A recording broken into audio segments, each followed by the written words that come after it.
Hey everyone, welcome in to Stadium Drive Week 14. The regional finals are set for Ohio high school football in the playoffs. We're about to reach the state Final Four, man. Pretty crazy. And we're going to be live at Woody Hayes Quaker Stadium this Friday for a matchup in Division 4, Region 15, the regional final between the number 1 seed Steubenville Big Red and the number 2 seed Sheridan Generals. We're going to be talking to head coach Paul Culver III of Sheridan here in a few minutes. But I do want to start on the Steubenville side. Didn't get a chance to talk to head coach Reno Sackhoch, but I do want to talk about him and his team and his program briefly before we talk to Paul Culver III, because I do think Coach Sackhoch's resume really speaks for itself, right? I mean, the winningest coach in Ohio high school football history, 423 wins, 23 straight playoff appearances. He's got 4 state championships, 5 runner-up finishes. And he's an OHSAA Hall of Famer. And next June, in June of 2024, he's going to be inducted into the National High School Football Hall of Fame. So not only probably the greatest high school football coach in Ohio, in Ohio's history, but one of the greats across the country. He's just been so successful over his tenure. And his resume really speaks for itself. He's been there, done that, and now another opportunity to make it to yet another state Final Four. They're 12-1 this season, and I really do think they are balanced. They have a solid running game, although it wasn't working for them very well in their regional semifinal matchup against Indian Valley. Couldn't run the ball effectively, but I do think the pass game is what really makes them extremely dangerous. They have 2 huge wide receivers, big, strong, athletic, fast wide receivers, Sabron Felton and Isaac Hill. Isaac Hill last week had 184 yards and 2 touchdowns, and he stands at 6'4", 212 pounds. Sabron Felton, 5 catches, 90 yards, 2 touchdowns, and he's 6'2", 190. So just some tall, big, strong, fast wide receivers. And you don't see receivers of that size in this area, the Zanesville area, like Muskingum Valley League, Licking County League. So it's going to be an interesting and very tough challenge for the Sheridan Generals, who are very strong defensively, but it's going to be an interesting challenge and test to defend wide receivers that are that big, that athletic, and that strong, and that explosive. So going to be certainly a challenge. We talked to head coach Paul Culver III about that challenge, defending these big wide receivers, the wild back and forth punch for punch, and crazy finish to the Bishop Hartley regional semifinal game last week against the 3 seed. Came down to the last couple plays, and truly an incredible game, an incredible watch. Lots of emotion going through Paul Culver in that game. He talks about that, and also we talk about the impressive play of his quarterback Kaden Sheridan during this playoff run with this option offense and running the ball extremely effectively, and 5 rushing touchdowns during the 3 playoff games this year. So he's been playing really well, and looking forward to this game, man. It's going to be a really good one. The Steubenville Big Red, number 1 seed, and the number 2 seed Sheridan Generals. So here is head coach Paul Culver III of Sheridan on Stadium Drive Week 14, the regional final in Division 4 here on the Storied Rivals Podcast Network. Thank you so much for being here.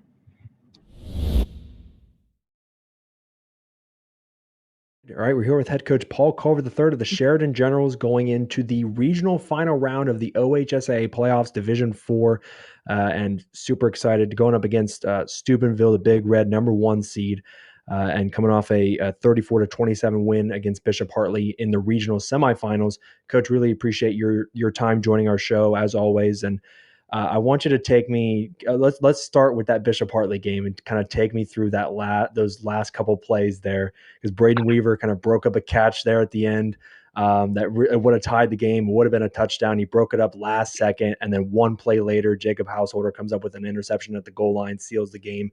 You guys win, move on. You win 34-27. Now you play Steubenville.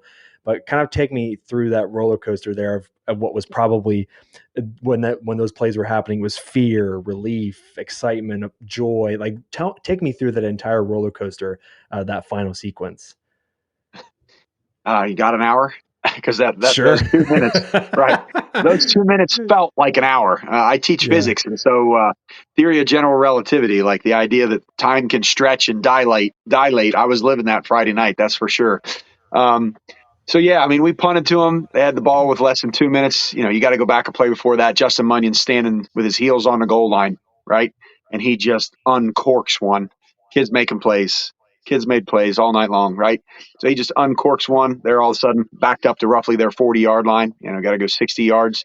And at that point, I started to feel like, all right, this isn't an offense that's going to go 60 yards on us, but either the first or second play, Perry, their receiver, man, that kid was lightning. He gets in between our two DBs, splits two of the better kids we have, right, and gets his hands on one, and they're close. Like they helped distract the catch, but boy, it was close. And then maybe a play or two, I think they threw a short pass and threw like an over the middle and maybe an incomplete, and then they got the one down our sidelines where Ruff is stride for stride. He and then he slips, and then Householder, I believe, was the one there, and he gets turned around with the way the ball's coming, and that kid's got it. I mean, I can see it happening. I'm like, that's catch, right? Like it's catch, and then Weaver flashes in and makes play, and that's the deep middle. You're a cover three team. Your safety we talk about all the time. That 10 and 12 yards under, you can get hash to hash. Starts going 15 plus, you better get to the numbers. And in that case, he didn't quite make it to the numbers, but like he was flying out of the middle to make a play, so it was a great play. And then they still, had to come back with another one where House at that time was sitting back there waiting. At that point, it wasn't like we were discouraging anything anymore Sure. because with 25 seconds left, they still could have gotten 3-4 completions. So you have to discourage things, which means they might get behind you. And sure enough, they did. So at that point, with less than 10 seconds left, we're on the 10-yard line. Right. Householder was camping underneath of it. Like my dad used to say, the baseball commentators would say it's can of corn. I don't even know what that means, but like he's camping underneath of it. Like this one's mine. And I saw it, and I saw him camping, and I'm like, oh my goodness, we got this. So that's when I started to feel pretty good. I guess take me like, how do you keep your teams like so composed? Because obviously, like with every football game, and especially in playoff football, there's always adversity. There's turnovers, and sometimes things don't go your way. Momentum shifts all the time. But when there is a turnover in the game, like you guys had one against Bishop Hartley, how are you able to keep your team so composed where it's always just next play mentality, and you forget what I mean? Obviously, like you got to correct things as you go, but you really just keep a blind eye to the mistakes you make, and you keep moving forward. And like, how do you do it? Because obviously there's tons of adversity in every football game, and you face it against Bishop Hartley, and you came out on top, given turnovers, shifts of momentum, and things like that. So my dad used to talk about how the huddle, the actual football huddle, was a metaphor for life, right? And so when you have an opportunity as a team to huddle and you look each other in the eyes, and maybe your coaches are fortunate enough to be a part of that when it's a timeout, and you've got 19 seniors and the bulk of them are on the field somewhere at crucial points in the game, and they're looking each other in the eyes, they know.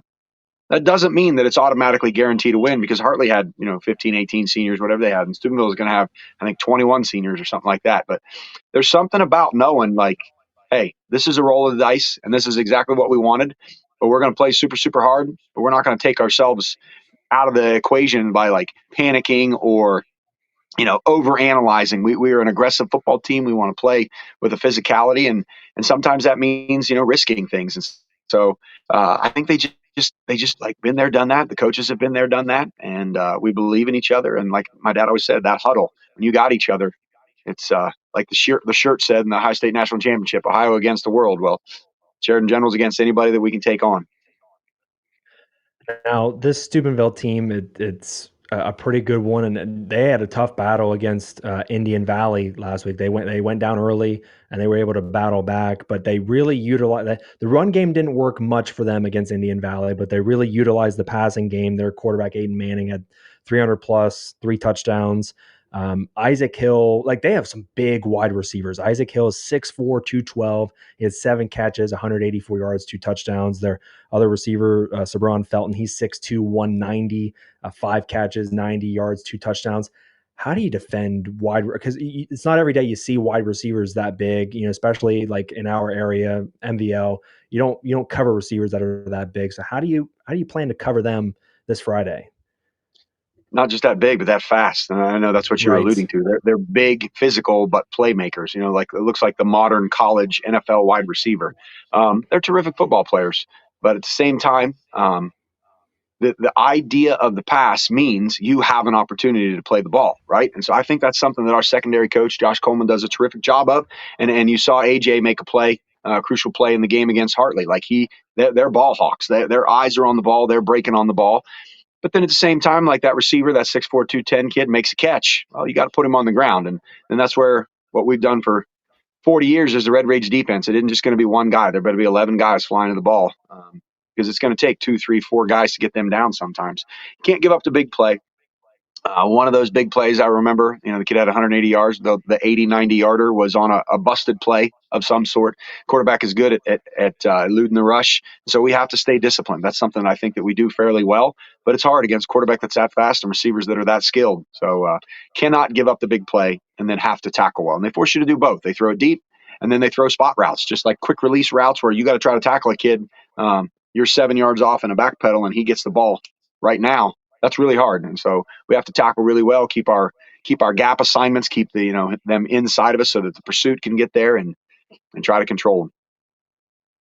Now, offensively, I'm sure you're going to utilize that option, which you've been so good at all season long. And you mentioned last week when we talked that like the styles of offense, some styles of offense that you see nowadays, like if teams run a style of offense that you don't see much of anymore, it's hard to prepare for it. And that's kind of an offense that you have. But how has Kaden Sheridan been so good at making those reads with that option play? Because you have to force the defense to make a choice.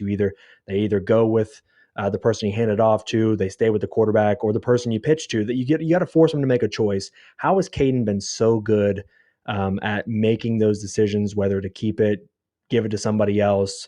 He's racking up the rushing touchdowns right now, and obviously he's going to need to do it again this Friday.